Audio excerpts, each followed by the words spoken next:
Hello, YouTubers, friends, compatriots. Bootlicker Shows, Definitely Search, Present, Fast, Opinions, Meat Sex. Well, there. Welcome. I'm a useful idiot. And I'm continuing my series about police. And I find this the most interesting. Unfortunately, I found a very good article to source for this material. But the whole concept of the police needs to be examined as well. When looking at all these issues about the police in modern society, modern American society right now.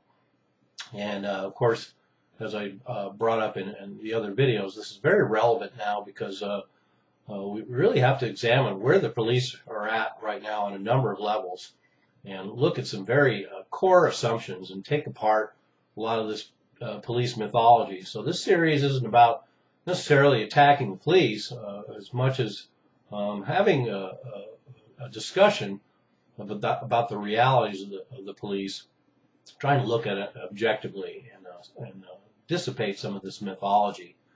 And one of the mythologies that we have to deal with is that somehow the police are there to protect and serve the citizens. And we got a harsh reminder of the reality of that, of course, recently with statements by some of these police union leaders, some of these, I think Mr. Lynch in New York City, and as well as previous statements we've heard referencing legal decisions that state that the police have no particular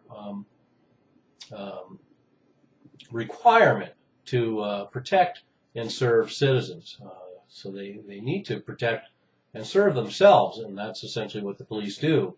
And another part of this that's certainly relevant is this concept that police brutality and this kind of police violence is anything new. Certainly it's reaching very dramatic levels now, rather shocking levels.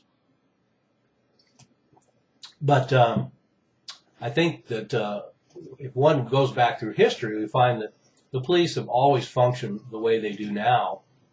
And there's just more or less times, and sometimes and not other times, where it becomes a top feature in the media. And certainly most people my age can remember a lot of police brutality going all the way back to through history in the 19th century, but also in our own time, seeing police brutality at the Democratic Convention in 1968 in the Kent State, the Watts riots in the 60s, and for some people more recently than that, seeing the actions we saw after the Rodney King beating. But anyway, if you go back through history, you find out that it helps us understand why the police function the way they do, historically and now, just looking at what their real purpose was when they were created, and then certainly the role they play right now, and that is to protect the elites and protect the wealthy, to protect corporate interests, and that's always been its function. In much the same way that the United States military in the history books is all about spreading democracy and freedom around the globe, but when one looks at all the conflicts, the reality, as Smedley Butler pointed out, is that the United States military is used all over the globe to protect corporate interests and to expand corporate interests. And the same thing with the police. They are there to protect the elite class, not the citizens, not necessarily to solve those kind of crimes. And that's why we find the police being used for revenue generation. They're interested in crime to a certain extent for revenue generation, and in protecting the property and safety interests of the upper classes, but they're not really interested in low-level crime, once again, only as revenue generation. So let's get into the meat and potatoes here. So before the 19th century, there really weren't police as we know them now nearly anywhere in the world. There was more military and colonial forces and consulates and that sort of thing. And in the U.S., for example, there were sheriffs and constables as well as slave patrols, but not necessarily the police as we know them. And that's part of the reasons why a lot of this Western Wild West mythology has grown up because it bespeaks of a world where there really wasn't law enforcement per se, except for these lone individuals or deputies, constables, spread out wide in territories. So the first actual police forces were created because municipal elites hired hundreds and then thousands of armed men to impose order on the new working class neighborhoods. So that's why we have this development in the 19th century with all the immigrants coming to the United States, this burgeoning working class, these lower class neighborhoods growing, and a certain amount of agitation as labor came and went. And so no surprise that it would be the city elites who created these police forces in order to protect property and interests of theirs. And the class conflict and labor battles that raged through the mid to late 18th century were very violent and bear this out. So let's remember that police were a class control mechanism, and that's still what they are. So you had the Great Railroad Strike of 1877, the Pullman Strike of 1894, the Lawrence Textile Strike of 1912, the Ludlow Massacre of 1914, the Steel Strike of 1919, Hanapepe in 1924, Centralia, Washington in the early 20th century. And as I said, we still see the same, and these were all harsh police actions with essentially police putting down armed police putting down and slaughtering labor protests. And like I say, we see this continuing into the 60s and the Democratic Convention in 68, Kent State. Of course, we had National Guard called out there, and 4 students were killed. The Watts riots in the 1960s. We can find all sorts of police actions protecting the interests of the elite classes all through the United States history in the 19th century and the 20th century. And so we see this core challenge to the mythology about the police, that they're there to protect the civilians, this assumption that police are supposed to serve and protect the population. And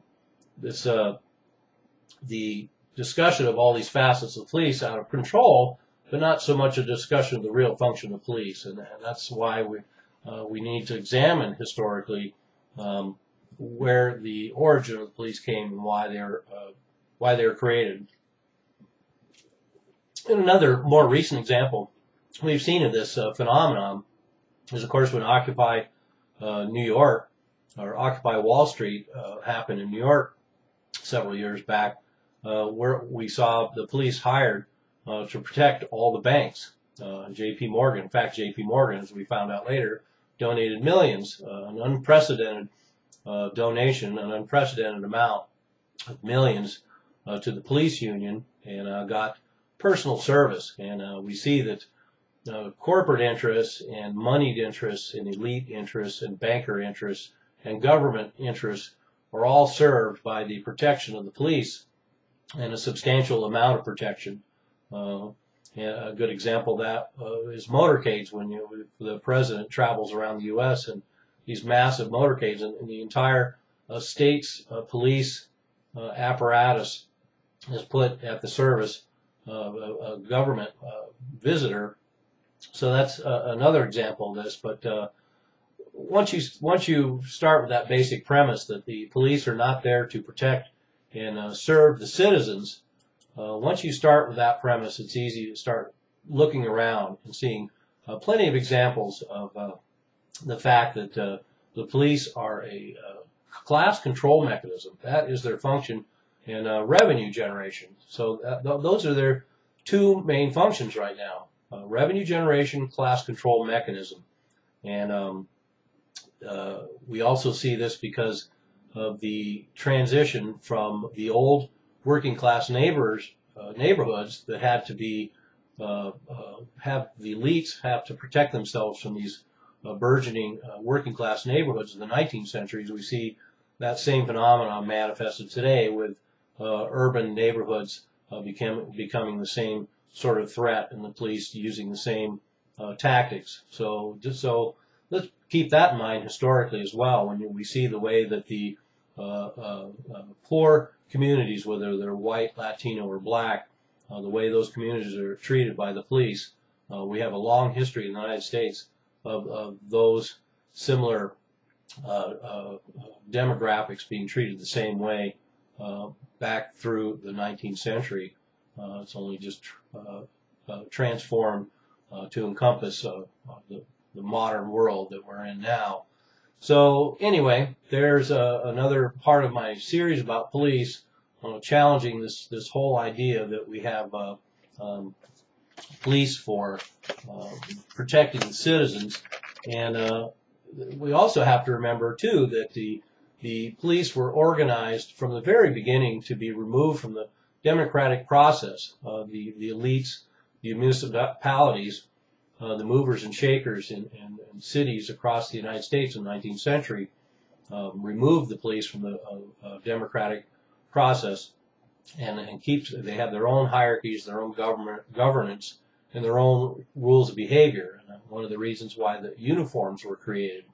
And it's important to bear in mind that this same isolation works. And one of the reasons, once again, why it's a little dangerous for the police to be getting involved in politics when they are inherently an undemocratic process with their own hierarchy, government, rules of behavior. And in fact, going back to the beginning and the creation of the first police departments in Chicago, for example, businessmen themselves, the big businessmen in Chicago in the 19th century donated money to buy the police, rifles, artillery, Gatling guns, whole buildings, and set up their pension programs. So is the scenario any really different now? And certainly not when we have the military-industrial complex and the government getting together to militarize and arm the police. So we also have a history of having the police being very powerfully armed against supposedly a tranquil domestic population. And and then the massive prison system that goes along with this, but that's a topic I've covered elsewhere and we'll cover again. And so there we have it. This is about class once again, and the police as a class control mechanism and revenue generation. Just bear that in mind. They're not there to protect you and me. I'm a useful idiot. Don't you be one too.